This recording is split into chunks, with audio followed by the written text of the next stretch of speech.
Paddy Pimblett says he has his sights set on Justin Gaethje for his next fight and isn't interested in fighting Arman Tsarukyan. Speaking to BBC Sport, Paddy said, "I'm hoping to fight in Abu Dhabi in October. I'd love to fight Ilya anyway, but he's booked. So I think it's more likely Justin Gaethje. No one cares about Arman Tsarukyan, and people actually want to watch Gaethje fight. People know it'll be an exciting fight, me versus Gaethje. Tsarukyan, he's just an absolute tool. And then it's me and Gaethje. One win away and I'll be fighting for the belt." Arman fired back via X. He wrote, "It was obvious you were just talking trash with zero intention of backing it up. Your UFC career is built on handouts, hype, and shortcuts to the top." Paddy posted footage of him arriving to Liverpool's title parade, and the crowd started chanting his name.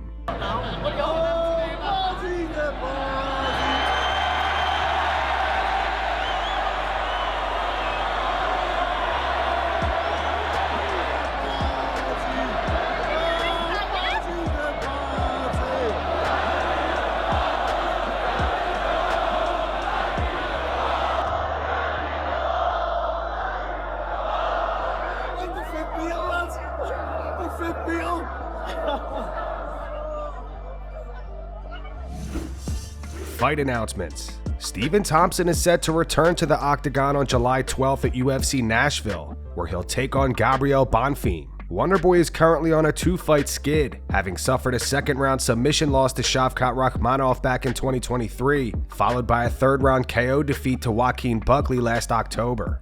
Bonfim, on the other hand, is riding a 2-fight winning streak. He most recently secured a second-round submission victory over Chaos Williams and holds a professional record of 17-1. His only loss came via second-round TKO to Nicholas Dalby in 2023. After the fight was announced, Wonderboy posted this on X. He wrote, "Time to prove this old man still got it.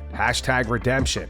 Veteran lightweight Michael Johnson will face Daniel Zellhuber at UFC 318 on July 19th.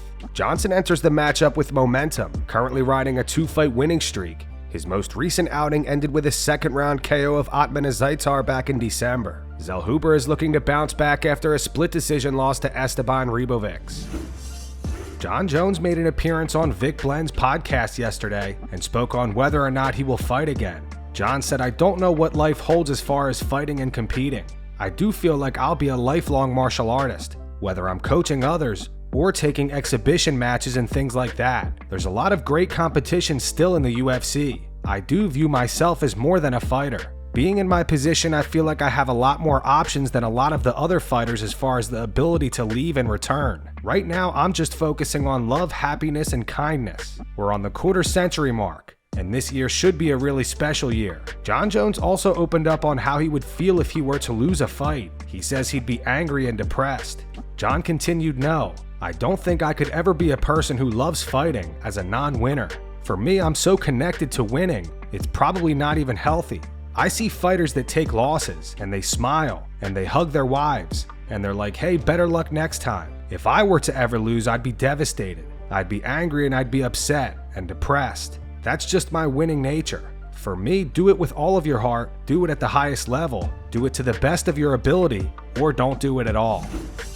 Sean O'Malley discusses the life changes he has made ahead of his rematch against Merab. He says that he's confident that he can knock Merab out this time around. On the Jim Rome show, O'Malley said, "There are not a whole lot of things you can probably say are life-changing, but I would say me getting off my social media, they're still running, we're still making content, I still have a team doing that stuff, but for me to actually not get on my phone, get on Instagram, get on Snapchat, get on Twitter, engage with the virtual reality every single day, hours a day, has completely changed my life in a positive way. I don't have any desire to get back on. I didn't do this so I can beat Merab. I didn't get off social media and stop doing this, stop doing that so I can beat Merab. I did it for my own peace of mind. I never really had anxiety. Everyone has a low level of anxiety, but getting off social media, not opening up my phone all the time, that pretty much eliminated it. I feel like it was definitely worth doing. I don't think I've even smoked this year. I might have. That was another thing. I'm not done smoking weed forever. I definitely enjoy it, but it was kind of just giving me this anxiety that I didn't really want. I don't know if it was a mixture between the social media and then smoking. It was just something in me saying, hey, let's take a break. We're stopping social media. We're stopping this, we're stopping that. Let's take a little break from it. And that also feels really good. I know I can beat Merab. He's open to getting knocked out. I'm very confident that I could put his lights out. I'm also confident I could beat him in a 5-round fight. There's definitely a possibility of me putting his lights out, but I'm ready to go for 25 minutes. I'm ready to have to dig deep. Khalil Rountree is very confident ahead of his fight against Jamahal Hill at UFC Baku. Speaking to MMA Junkie, Khalil said, "I think it's a great main event for people to watch. You got two big strikers going in there, and I'm ready.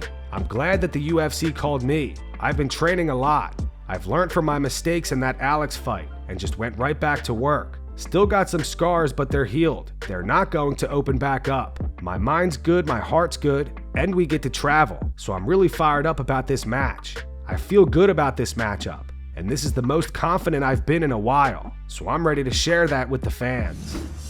Tim Welch discusses the possibility of Sean O'Malley moving up to featherweight if he loses to Merab once again in their upcoming rematch at UFC 316. Tim says O'Malley's weight cuts are actually brutal, and he thinks he could hang with the 145ers. You know, some have suggested, Chael being one of them, others as well, that, hey, if it doesn't work out, 145 is always an option. Has that been discussed at all?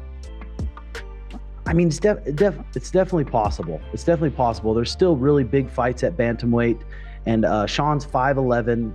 He walks around at around 160 pounds. So if we took 6-7 months to put 3, 4, 5 pounds of muscle on him, he definitely could hang with a lot of the 145ers. Would you like to see him at some point, win or lose, like at some point down the line? Would you like to see him at 45? Yeah, I mean, down the line, I think there's a bunch of really big fights for him at 145, and these weight cuts, they really are brutal. Are they? Are they getting tougher? I wouldn't say they're tough every single time, but he's the most professional when it comes to cutting weight. He has written down in his journal everything he ate on every single day, what he weighed on this morning, what he weighed on this morning. So he has it so dialed in, and he's so professional with his weight cuts that they suck every single time, but he's going to make weight every single time. Jon Silva uploaded footage of him sparring Maurucio Ruffy. Go check out the full sparring session on Silva's YouTube channel. Links in the description.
Mike Perry believes he could defeat one gorilla by himself. All right, here we go. Mike Perry versus a gorilla.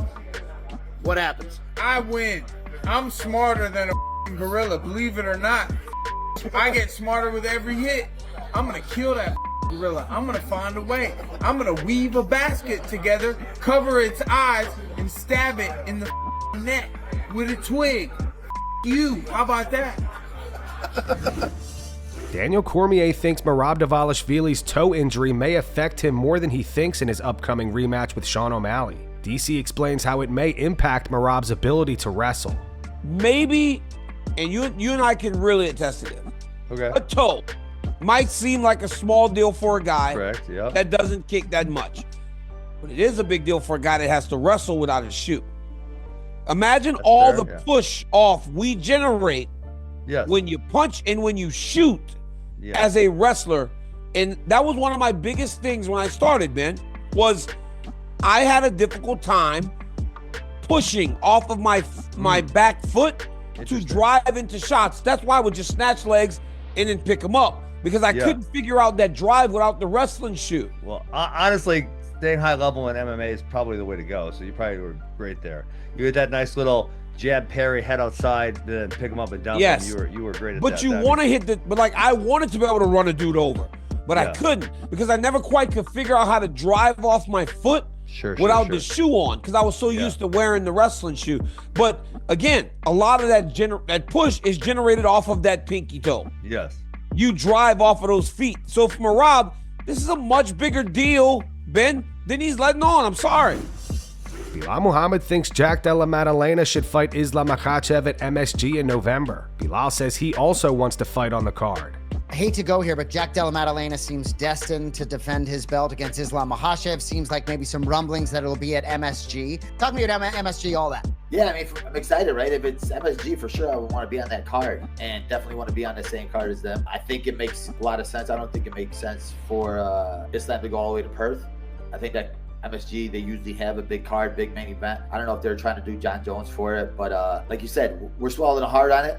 But for me now, it's just locking in and just making the next guy pay. I'm not the type that's gonna be like, oh, Jack sucks now, or this guy did this, or I'm picking against him. I'm like, bro, I hope he wins, right? I hope he wins every single one of his fights, and then we meet again, and then I get the battle back for him, whoever he's fighting. For me now, it's just focus on the next guy, get my next fight win, get this taste out of my mouth, and just get my hand raised again and get back to normal. Dominick Cruz weighs in on the drama between Jon Jones and Tom Aspinall, and Jon has responded. Dom posted a video to his Instagram breaking down the situation, and Jon left a comment with an upward chart emoji. Jon Jones and Tom Aspinall fight situation is interesting, because I think what it comes down to is the pressure comes from everybody wanting to see Jon Jones be challenged in a really crazy way. But Jon Jones beat everybody in their prime all the way up the ladder in light heavyweight and heavyweight. So he's made his legacy, and that's why he feels nothing's passing him by. He can relax, go on vacation. He can show up to fight events. He could never watch a fight event again and know that he's done what he wanted to do. On the other hand, Tom Aspinall wants that fight with Jon Jones because he wants to create his legacy.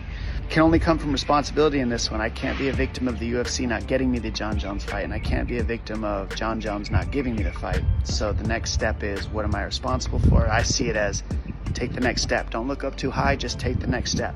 If you beat everybody in the division, knock them out again, and knock them out in such spectacular fashion that they forget about Jon Jones for a period of time. And something tells me, if I know Jon Jones, if you make yourself so loud knocking everybody out, Jon Jones might come out to play.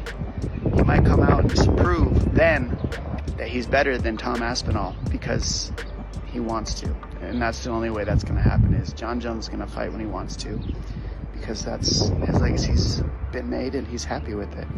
And can't control Jon, can't control the UFC, so let's go, Tom. Just knock everybody out again. Israel Adesanya reveals Dana White attempted to convince him to not fight Sean Strickland at UFC 293, where Izzy ended up losing his middleweight title. I felt the same way, but I was like, nah, I have to fight in Sydney. I have to fight. I haven't fought in this side of the world in so long. And then Dana was like, listen, kid, you got enough money. Just chill out for a while. I'm like, yeah, it's not for the that. Strickland fight? Yeah. So I was like, nah, I went all stubborn. And then in hindsight, I'm like, maybe Dana was right. Maybe I should have just chilled. But again, look, I love these stories. This is how it's supposed to happen. Adversity is a privilege. Adversity is a privilege. Amen. Shout out Volk. Shout out Volk. And that's going to wrap it up for the news. Thanks for watching. For daily MMA news and content, subscribe to Full Mount MMA and click the bell icon to be notified when we post videos. Here are the 3 top comments from last video. The first one's from Liam. It says, we need bully Aspinall like we've never needed him before. The second one's from Don't Be Salty 4138. It's in reference to Jon Jones calling Colby Covington a douchebag. It says, refusing to fight the interim champ of your division makes you a douchebag too, Jon.